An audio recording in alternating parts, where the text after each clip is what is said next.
In the previous lecture, we had a look into the seismic survey, right? That is, we are looking into two-layer case, right? So, a typical example of two-layer case is something like this, right? As you see, the survey was carried out using a seismic refraction profiling. We got the hodograph as you see in the diagram, right, with x axis showing the distance from the source. That means all the blue dots are locations of the geophones, right. At origin we see a blue dot, that is the location of the source. The subsequent blue dots are showing the locations of the geophones. And at this geophone, this is the corresponding arrival time, first major arrival alone we are plotting now. So, this is due to direct ray. The break in slope indicates change in the lithology. This is the second layer, right. And the crossover distance we have found out to be 15 meters. Right, crossover distance is, it is somewhere here, right, crossover distance is 15 meters. Now, thickness of the layer can be estimated using crossover distance divided by 2 within square root V2 minus V1 divided by V2 plus V1. Now, thickness is 5.65 meter. So, this is how we are able to estimate the thickness of the layer. As we have seen previously, right, we have used this relationship. We can also use this relationship to determine the thickness of the layer. Both should give, may not give the exact value of this 5.65, but both the relationship can be used. They will give more or less the same result, right. So, this is how we are able to estimate the thickness of the layer in the two-layer case. Imagine now we are dealing with the three-layer case. Here we have three layers, right. The layer 1 at the top, layer 2, layer 3. The corresponding velocities are V1, V2 and V3. Now, things are becoming little more complex, right. So, in a three-layer case, what will happen? Up to this we have seen in the previous case, right. So, for example, if you take this geophone, right, here the direct rays are received, refracted signals are also received, but here at this location refracted reaches first, direct is reaching as a second major, right.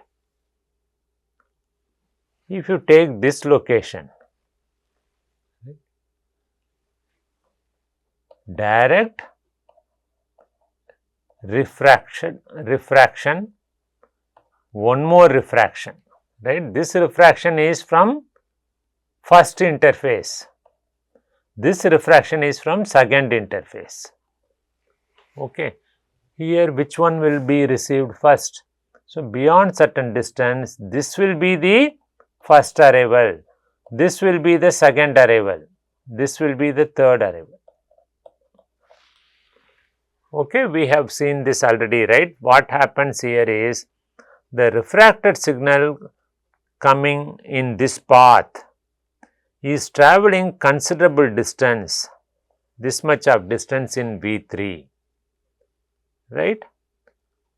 So, the signals which are reaching first here may be coming from the third layer, as you see, right. So, things are becoming little more complex, for which also people have worked out the relationship. So, when you plot the time distance curve, you have this is from the direct ray. This is directly reaching the geophones. This is from the first layer. Beyond certain distance, which is known as crossover distance, beyond crossover distance, the refracted signal from the first interface is reaching faster. That is this segment. Okay. Beyond certain time, what happens? Signals coming from here are reaching the geophones faster. First, they are the first arrivals. So, you have one more crossover distance. This is the first crossover distance. This is the second crossover distance. That is the second interface. From the second interface, signals are reaching the surface much faster. Is it clear? So, this is a example from a 3-layer case. For the 3-layer case also, right, we can determine from the hodograph, we can determine V1, V2 and V3. Right, simply inverse of slope of the line is velocity, isn't it? For the first segment, this is velocity 1, second segment velocity 2, for the third segment it becomes V3. Okay. So, we can determine the depth of all these layers, right, by one after another. First, we know the technique to estimate the thickness of the first layer. Similarly, we can determine the thickness of the second layer by using a little more complex relation. Okay. So, in order to use this, first we should have determined Z1. How we can determine Z1? From the equation we had seen for a 2-layer case. So, first we will determine Z1, then that will become an input for this equation to determine the thickness of the second layer. Okay. So, this is how we can continue for 4-layer, 5-layer case, right. And researchers have come out with what is known as the relationship for multiple layer cases, right. That is, this is for a multiple layer case for seismic refraction, right. For multi-layered model, thicknesses and velocity are sequentially determined. As I had told you in the previous slide, first we determined Z1, then we determined the Z2, Z3. In the same way, we can continue to determine the different thicknesses, right.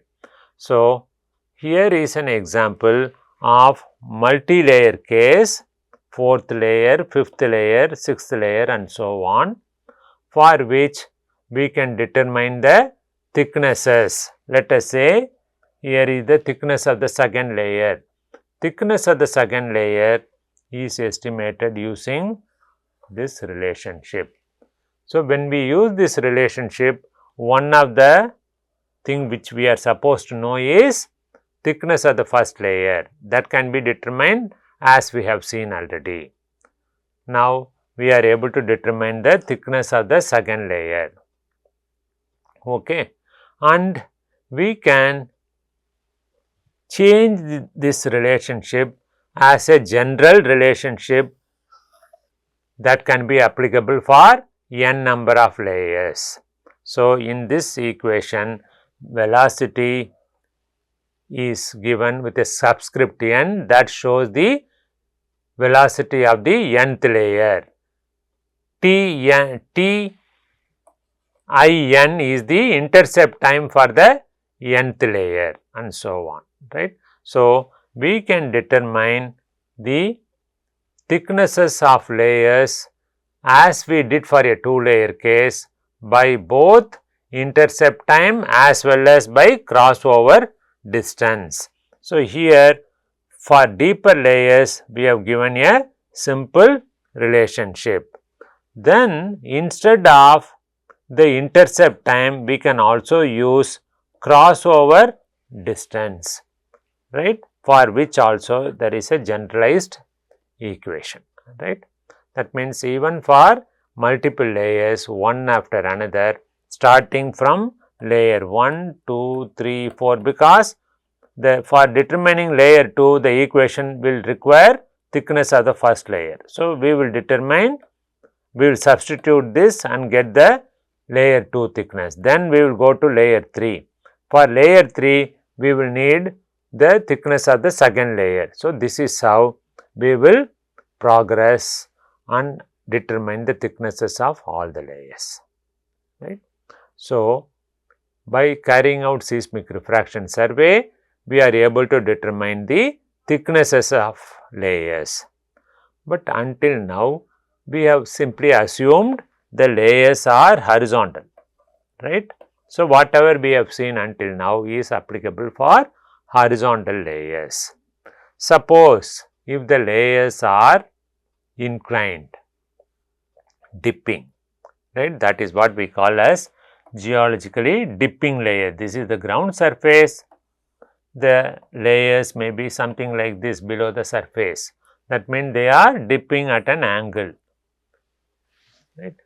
In case of dipping layers, we will be able to determine the angle of dip. This angle can be determined, right, by carrying out shooting in two directions. We will see how it is, right. One shooting will be forward and the other will be reverse. That means short point will be here, these are the geophones. We will complete one shooting. Then the short point will be kept here and shooting will be made. That means the shocks will travel in the opposite direction. So, this is how when you perform shooting from either end of the seismic array, then we will be able to understand about the dip of the formation too, right. The velocity V1 in the first layer can be easily determined in this case, because velocity of the first layer, how are we determining? We are determining from the direct rays. So, in the case of direct rays, there is no issue of dip at all, because it is going to travel at the surface, that is the direct rays. So, there is no issue. The velocity of the lower layer is difficult, little bit complex to estimate the velocity, because it is indicated from both the segments of the shooting, right. Here when you do shooting, it is called as down dip shooting, because it is the direction towards which formation is dipping. So, this is known as down dip shooting. This shooting is known as up dip shooting, right. So, both of them will give different velocities for the second layer. We will see how, right, because only at certain location it will meet this at critical angle, the wave will travel at velocity V2. This is heard by the geophones as head waves, and when you do shooting from the on the other side, it meets at critical angle here, the waves are traveling and returning to the interface in the opposite direction.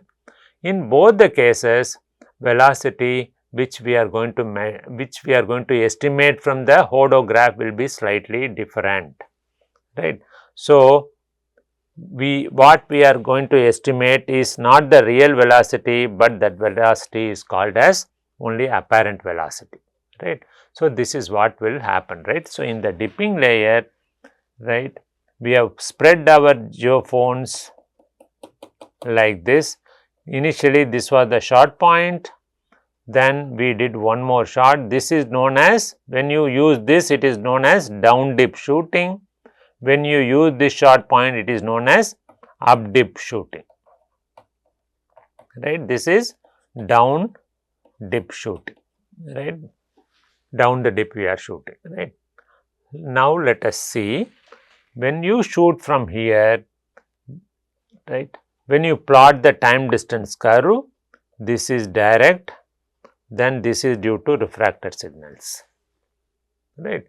when you shoot from this direction, we can use the same plot, but the distance axis will be reversed now, right. This is the direct, right. Then this is refracted.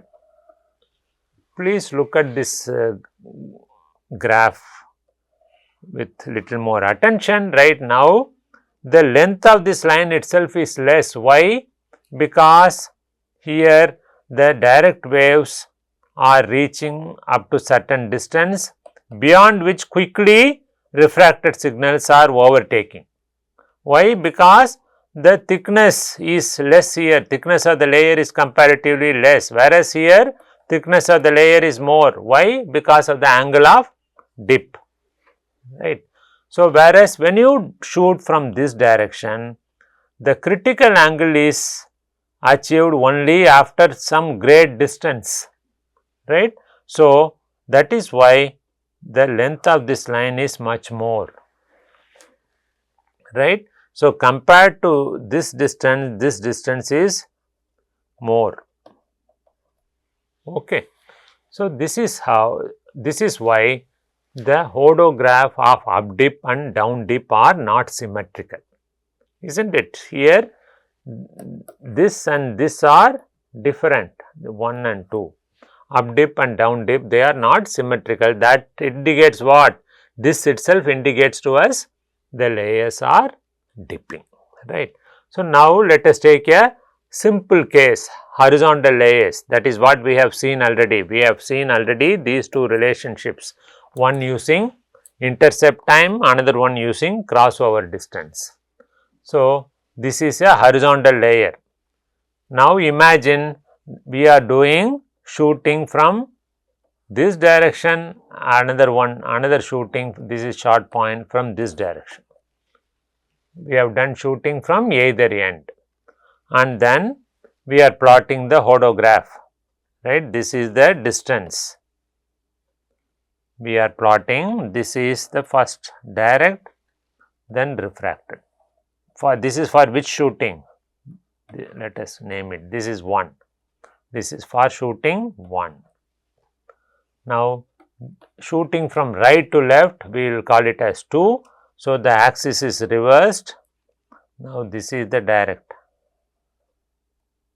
This is refracted.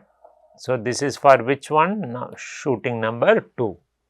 Now, what you see here?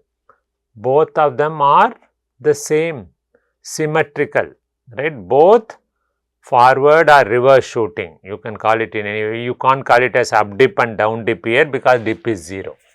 Okay, maybe from when you shoot from left to right or right to left, right. I am referring to the screen in front of you. Okay. In both the shooting, what we see is the hodograph is symmetrical. When it is symmetrical, what does it indicate? The angle of dip is 0. So, the methods which we have seen previously is applicable only for horizontal layers, or at the maximum we will use this relationship when the dip is less than 3 degrees, right. So, we will use the standard methods which are applicable to horizontal layers when the dip of the formation is less than 3 degrees. But whereas now we are looking into dipping layers. The moment this interface is inclined, these 1 and 2 will not be symmetrical. It is quite obvious because we have seen already in this, right. Since there is a dip element of dip here, the hodograph number 1 and 2, that is up dip and down dip, they are not symmetrical. The moment they are not symmetrical, we are sure the formation is dipping. If the formation is dipping, so we need to carry out shooting from either side, right. Here we try to understand how the dip is actually changing the hodograph, right. Whether the layer is dipping or horizontal, both of them provide head waves, right. But the time of arrivals are affected by the dip. Okay. So, when you shoot up dip, the velocity is appearing to be greater. When you do down dip shooting, velocity is appearing to be reduced. We have noticed this already in this diagram, right. So, here you see there is a considerable change in the location of the critical distance. Why? When the bed is very shallow here, as you see here, it is the location of critical point, that means crossover distance is much closer, right. This geophone itself is able to receive the refracted signals faster than the direct, whereas when you do shooting from this way, it takes some greater distance, right. This distance is increased, that is what you see here, right. So, that is what I am referring here, right. Up dip and down dip, for the second layer, the velocity cannot be directly interpreted, right. The velocity which is given by the hodograph is only called as apparent velocity. Now, when the layers are horizontal, right, when the layers are horizontal, this is the direct and this is the refracted, right. In the case of direct, as we have just now discussed, whether the layers are dipping or horizontal does not matter, because it is only direct. So, it is one and the same, but the moment angle is there, right, when the moment the formation is no longer, here it is horizontal, here it is dipping. When it is dipping, you can see here the curve is coming downwards, because we are doing up dip shooting, right. Because why it is coming, why it has come down from here to here, this is horizontal, this is dipping, because the moment the formation is dipping, the waves are able to reach the geophone little bit faster from the second interface, right. The refracted signals are reaching faster because the length it has to travel is reduced compared to this, right. Compared to this, the length of travel path is reduced because the formation is now dipping this way, right. So, this is the impact of dip on the arrival times, right.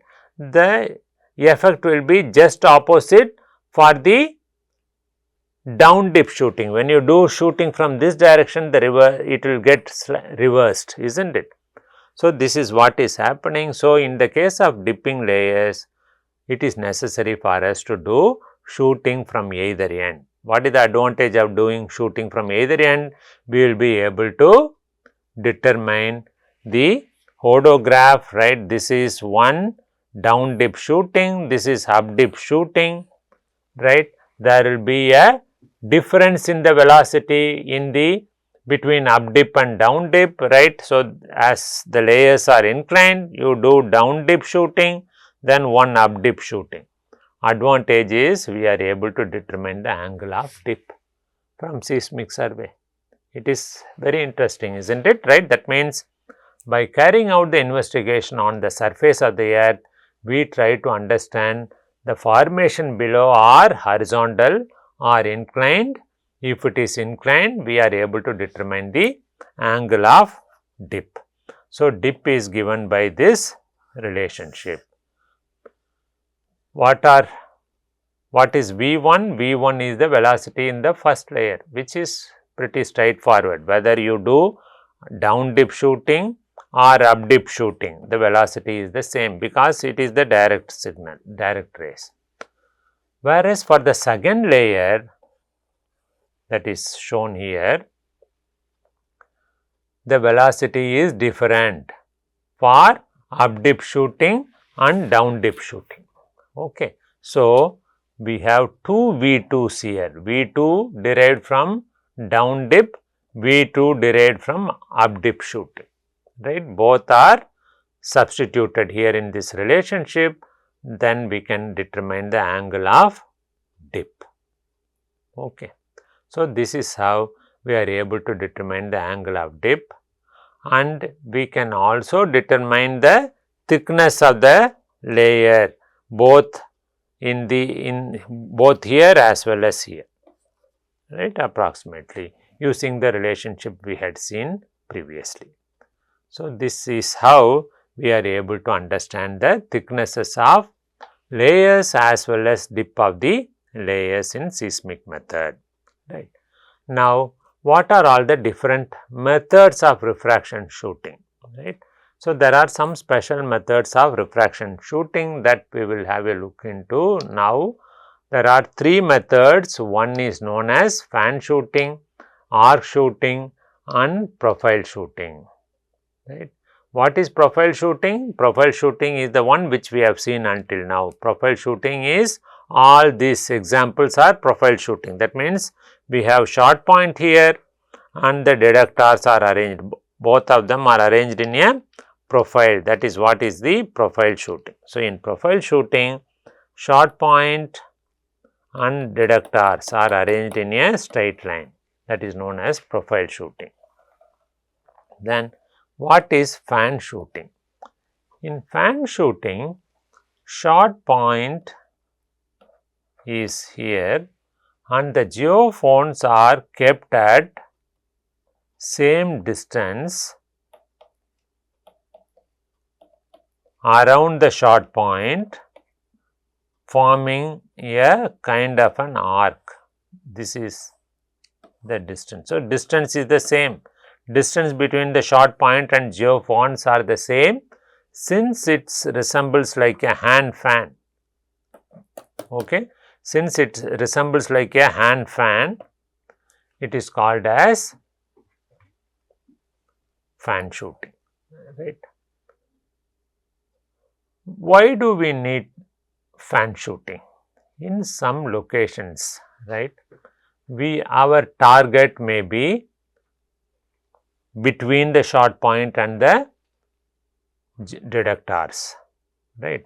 That means you may have a body here which may be, when you say there is a different object here in the subsurface, obviously it is expected to have different density and different elastic property, maybe its bulk and shear modulus may be different. So, as all the geophones are kept at the same distance, arrival times in these geophones will be different from that of the rest of the 4 geophones due to the presence of this body here, isn't it? So, that is what we try to understand, right. Suppose the velocity of, if this body is more denser, having high bulk density and rigidity modulus, then the shocks will arrive faster. There will be a lead, right. There will be a less time, okay, for the shocks to reach these places, right. Suppose if the density of this object is lesser, right, the density of this particular medium is less denser, then what will happen here? Shocks will take more time to reach, these 3 geophones, isn't it? So, that is the advantage of fan shooting. So, fan shooting is normally carried out when you are looking for a void, right. Suppose you know pretty well there can be a void, or if you are searching for a void, or if you are searching for a, in the case of void, what will happen? At all these 3 locations, velocity will be less, right. So, this is what we aim to. So, the void has to be, however, closer to the surface, deeper ones difficult, because this is working on the principle of direct waves, isn't it? So, this is the advantage of fan shooting. Then, in the case of arc shooting, next is arc shooting. There is a small variation in the case of arc shooting. So, in arc shooting, what we are going to do is, the short point is here, this is the short point, and the geophones are arranged in this fashion as like the previous one, but there is a small variation, right? In some arcs we have some additional geophones. It can be at the back also, right? So, that means it's a arc and here is the fan, right. So, this shooting is much more advantageous, right. Apart from knowing the time lead or lag, you also get to know of a kind of a profiling. Here it is possible also to determine the thickness to the interface, because beyond certain distance the refracted signals may be reaching the geophone faster. So, this is what is known as arc shooting. So, you have a arc added to your fan. Normally what we do is the entire setup will be moved towards one direction. That means, after completing this, short point will be moved here. This is short point 2. Correspondingly, these geophones are also moved like this. So, as we move along this line, we are now scanning a strip of the land. So, this is known as fan shooting. Profile shooting we know already. So, profile shooting, in profile shooting both short point and geophones are kept on a line, right. Usually fan shooting and arc shooting is first carried out for reconnaissance investigation, right. That means, just to have an idea about the surface before proceeding to profile shooting, normally if necessary we may conduct one fan or arc shooting, right. Especially also this is done to also check our equipment, right. So, these are all the methods of refraction shooting. So, we have briefly had a look into silent aspects of seismic refraction methods. Now, what are the common issues of profile shooting? So, profile shooting is more commonly used, right,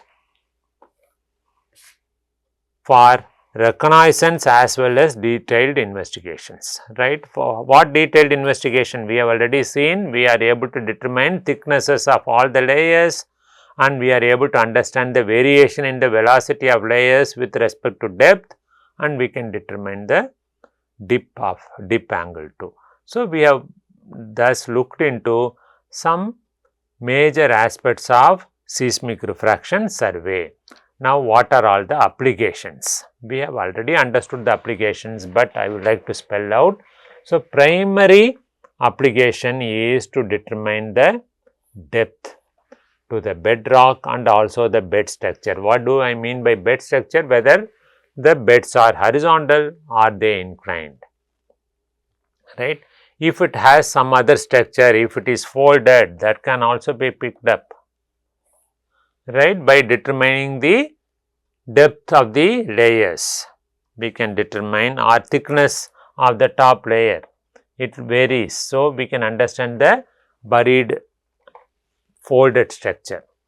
Then this technique can be successfully applied to map the depth of backfilled quarries, right, backfilled quarries as well as landfill. So, what are quarries? So, previously we would have removed the material and it would have, everything would have been backfilled.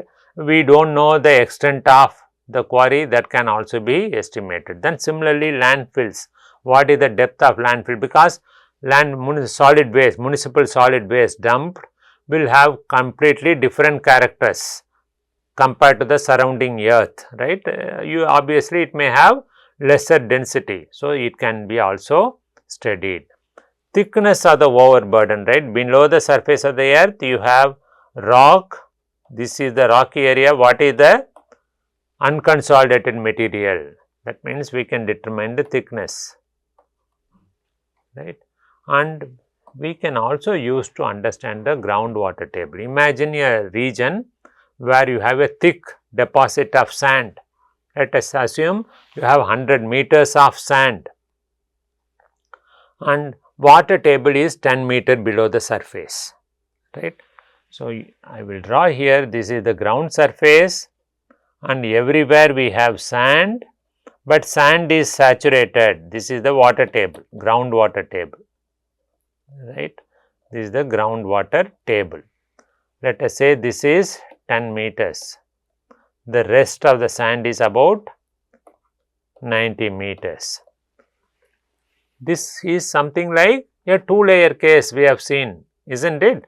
Because though we have sand everywhere below the surface, part of the sand is saturated, that is 90 meters is saturated, top 10 meter is unsaturated. What is the velocity of seismic wave? Velocity of seismic wave in the saturated sand can be about 2 kilometers per second. In the unsaturated dry sand, this is dry sand, this is saturated sand, water saturated. In dry sand, the velocity will be only about 1 kilometer, maximum can be 1 kilometer per second. So, there is a big difference, 1 kilometer in dry sand, wet sand 2 kilometers. So, when you plot the time distance curve, it will be like this. This is from the dry sand, this is from the wet sand. This is from the dry sand, or this is from the saturated rather than wet saturated sand. So, we can determine the thickness of the first layer. What is the thickness of the first layer? Thickness of the first layer is the depth of groundwater table, that is what. So, groundwater table can be also estimated, suppose if the lithology is uniform, otherwise difficult, right.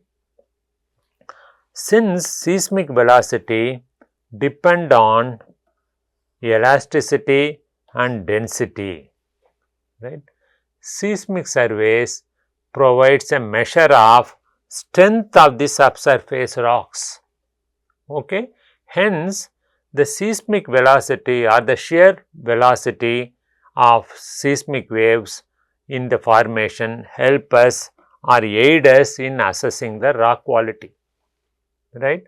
The velocity of seismic wave itself is giving us some idea of or measure of strength of the rocks, whether the rocks are good enough to be a foundation strata for a major building or major dam and so on, right. So, seismic velocity helps us to understand about the strength of the rocks below the ground surface.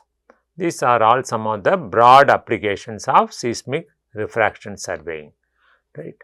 And because of this, the method can also be used to understand about the foundation strata. So, mostly in geotechnical investigation, we are using seismic method to understand the soundness of the founding strata, especially in construction site, to estimate the depth to the bedrock below the superficial material. So, these are all some of the broad applications. Now, some site specific application wherein we were involved, I would like to explain, right. So, here is the site where a major construction is going to come up, right. So, the excavation has been completed. Even before this, more than 100 electrical survey, vertical electrical sounding were carried out at the site. After understanding the subsurface conditions, after demarcating the expected depth of reaching the basement rock, right, the construction has commenced, right. That means not construction, excavation for construction has begun. So, what you see is the excavated site near, this is about 20 meters. So, 20 meter of material has been excavated. Now, we are standing on the foundation strata, right. Now, what is the characteristics of this can be understood from geophysical survey, right. So, this structure, this foundation is for a major building, similarly for dams, right. Over the foundation strata, if you do seismic survey, we will be able to know whether the rocks beneath are weathered or not weathered, whether there are any faults or joints in the rocks, right. And in hydrogeological investigation, as we had seen previously, we can determine the thickness of the saturated zone. So, we can carry on with the investigation by plotting the time distance curve as you see in this diagram, right. So, at this site, right here, what you see is the excavated site. Here excavation is done by wire saw, right. That is why the surface looks so smooth, right. So, this is the excavated area. Right now, to assess the whether the conditions of the subsurface is sound enough, whether the construction can start by using this as the founding strata or not, can be verified by seismological survey, right. Here in this part, the foundation strata, by looking at this photograph itself, we are little satisfied with the founding strata. Whereas here in this part of the excavation, still though we have excavated 20 meters of material overburden, right, we are actually in the rocky area, right. When you see this cross section, you can see these are all rocks, but here it does not appear to be that we are as if we are standing on the rocky area. So, we can understand whether the strength of the strata below where we are standing is sound enough or not using seismic methods, right. So, what has been observed during the field investigation is, right, though the rock appears so nice here, right, here it is very good, right, whereas please look at this place, right. You have a large, wide, kind of a disturbed zone. The rocks has got lot of fractures. Over there, the rocks are also very weak, right. Weak rock. Here the rock is strong. Here the rock is, in this part the rocks are weaker. So, this needs further investigation, isn't it? So, this can be done by seismic survey, because we do not know, we have already gone to the foundation level, right, by digging more than 20 meters of the earth, right. Do we need to go down further because of this issue of a kind of a weak plain with weathered rock? Instead of actually digging, we can do seismic survey over this weak zone to understand how far the weak zone extends below the foundation strata. That is another application of seismic method. So, I am giving you the applications based on the investigation we had carried out, right, in different sites, right. So, now we have come out and said, right, this particular part is having weak rocks. What can be done? So, can we suggest ground improvement, right. So, that is what is the another application of seismic methods, right. Since ground is weak here in this zone, similarly in this picture here too, in this study site also, the foundation strata is not as we expected before excavation. We expected really a sound rock, but the rock strength is not as we expected. So, what is the way forward? We can go about in improving the ground by grouting, right.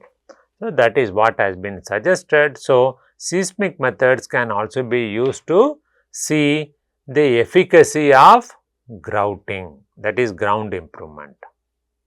Right.